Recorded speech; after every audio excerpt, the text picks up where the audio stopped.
Hello, Ray Phoenix here. Welcome to Let's Play Jumping Flash 3, Robbit Mon Dieu Part 6.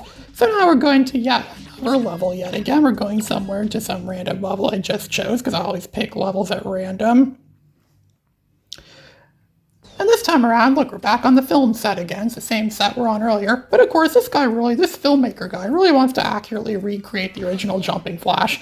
And everyone knows that the original Jumping Flash, after the 6 regular worlds are completed, the extra worlds are unlocked. And that's pretty much just the same thing again, but in pretty much what's hard mode, so you get the game's true ending. Well, this guy apparently wanted to recapture that completely for his movie, so we're going to be doing the same level again, but this time it's going to be an extra mode where it's more challenging, where they give us less time to collect. It's all pretty much the same thing, but they just give us less time to collect everything. So I guess they were really being true to the original Jumping Flash then. So he really wanted to make his movie really accurate to the original Jumping Flash to the slightest iota of detail possible. So it's action time, and we're going to be on the set again, acting out in his movie again. As the great Robbit, the heroic jumper of joy Robbit, and it's timed this time, but we get even less time to do this. And what's worse is that in extra mode in Jumping Flash, well, actually no, you didn't have super speed, that was only in hyper mode. But there is no way we could really run fast. We're still very slow. We have, very little time. We only have less than a minute to do this. I think they gave you more time than that in extra mode. This is where the game actually starts to become slightly more challenging. The game actually starts to look like something that could potentially be a challenge in any slightest form imaginable. They give us the same enemies, again, these cannon enemies things. I wonder if that Lily-eyed guy, whatever his name was, that guy used to do those extreme heights in Jumping Flash 1 and 2. I wonder if he ever played this game and ever did extreme height stuff with this game. I wonder if it's even possible to do stuff like that. I think this game runs on a different game engine, at least, well, not exactly. I mean, it feels like a different game engine, with slightly different physics and all that. I don't know what happened to the engine that was used in the original Jumping Flash. This game was made by a different company, Sugar and Rockets. So it's likely it may have, changed the physics engine or changed some physics stuff for the game too. That I don't know, but I don't really know much about how PS1 physics work. I know some stuff about game engines and how game engines belong to their developers rather than the publishers. That was the case with Twisted Metal. That's why, because Twisted Metal 1 and 2 ran the same engine because they were both made by Single Track. But Twisted Metal 3 and 4, they had to make a new engine for those because they were made by a different company, 989. The same thing happened with the Extreme series. At first it was ESPN Extreme Games, and there was 2 Extreme, and then there was 3 Extreme. So this guy seems to be really pleased with our performance. He has a bouquet of flowers he's probably going to throw to us or give to us, or maybe it was some sort of gift or something. He seems really proud of our performance in the movie, and we're going to find out how well this movie is. As we know, knowing the logic of this game, this movie is going to be a huge success. It's going to be a blockbuster hit. It's going to be like a groundbreaking movie. It's going to, define a new generation of people. Yeah, you see there's a poster for it. People show up. Look, it looks like all moo-moos are showing up, and some guy with that arcade controller thing on his body and his chest. I don't know what the point of that is, but there's a poster for Robbit going against Bear and Aloha, and this guy seems to be, so perfect. He just gets to sit near his luxury mansion and have a drink. Yeah, he's such a successful filmmaker that he just gets to have a drink all he wants and sits out in his mansion. Exactly. Everyone never has to worry about working ever again. I mean, George Lucas probably didn't have to work ever again when he made the Star Wars trilogy or even just Empire Strikes Back. He probably never would have had to worked again in his life, but no, he went ahead and had to make more movies. See all those billionaires, they always want more money. Billionaires always crave more money. That was part of the premise for Mystery Men, and the reason why that whole Mystery Men movie happened. I often regard Mystery Men as being my favorite movie. It came out in 1999. Even though everyone seems to hate that movie, I actually really like that movie. I think it's a classic. It's an underrated gem of a movie. This time around, we're going back into a volcano this time around, and these bad guys apparently have some sort of plan involving... I'm pretty sure those things are the bad guys now. The main villains of this game are the people who work for the main villains, if you could even call them main villains. They have something set up here, some sort of trap for Robbit. They want Robbit to go into the volcano and have to fight against something, or fight something off, or do something.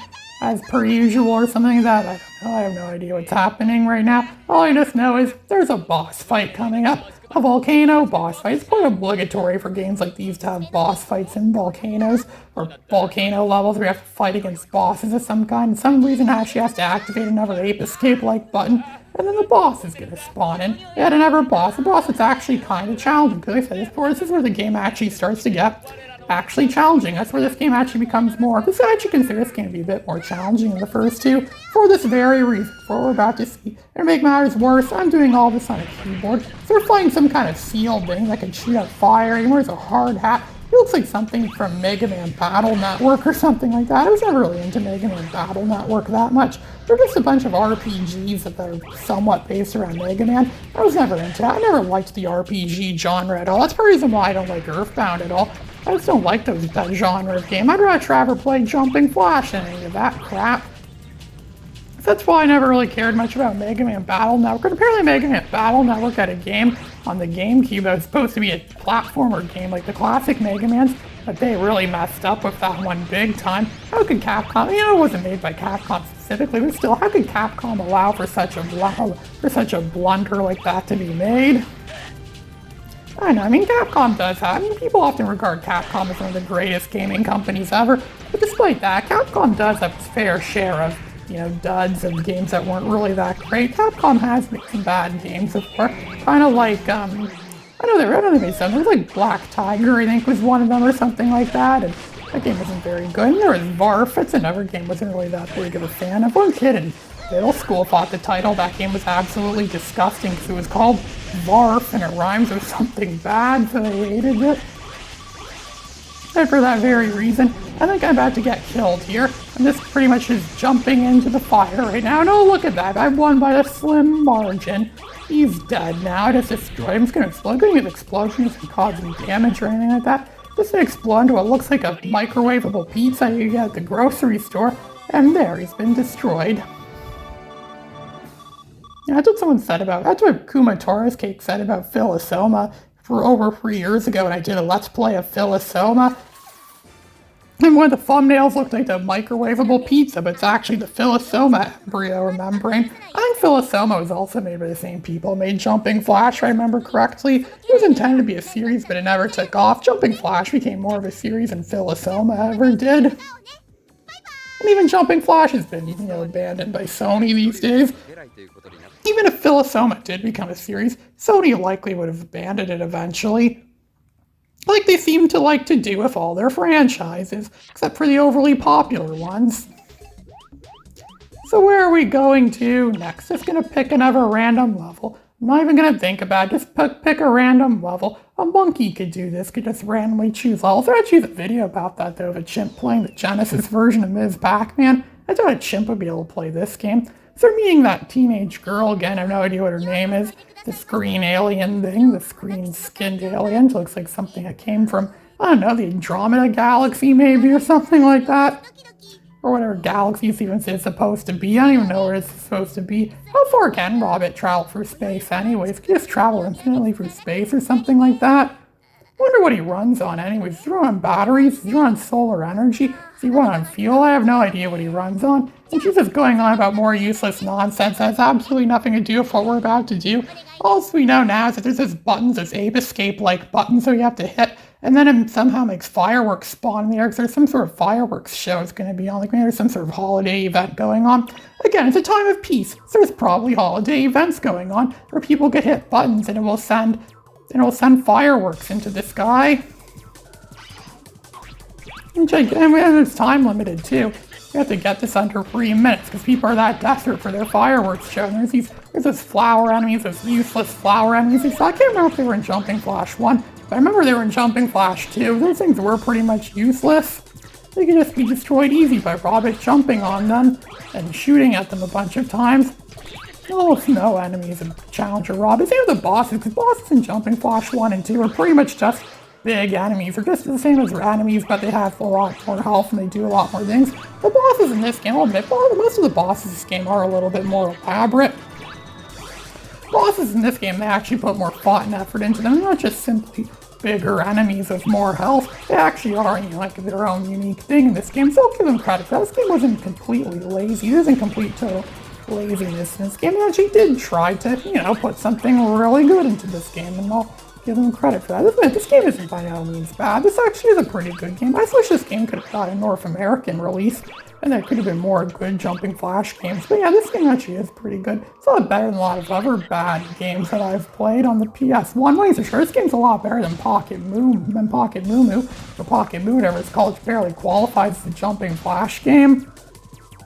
This game is for sure better than Spyro 4. Oh yeah, this game's way better than Spyro 4. I actually like Spyro 4, but a lot of people don't seem to like it that much. I tried playing that game in some live streams last January before I left overseas. Well, before I left to go overseas, but I never really made it that far in the game due to how broken the game is. So now she's gonna get captured by these freaks again, these weirdo freaks again. They're just gonna make a bunch of weirdo statements, and they're gonna run away with her probably, or take her to some unknown place, unforeseen place. But why should we care about her? What point does she have to the plot?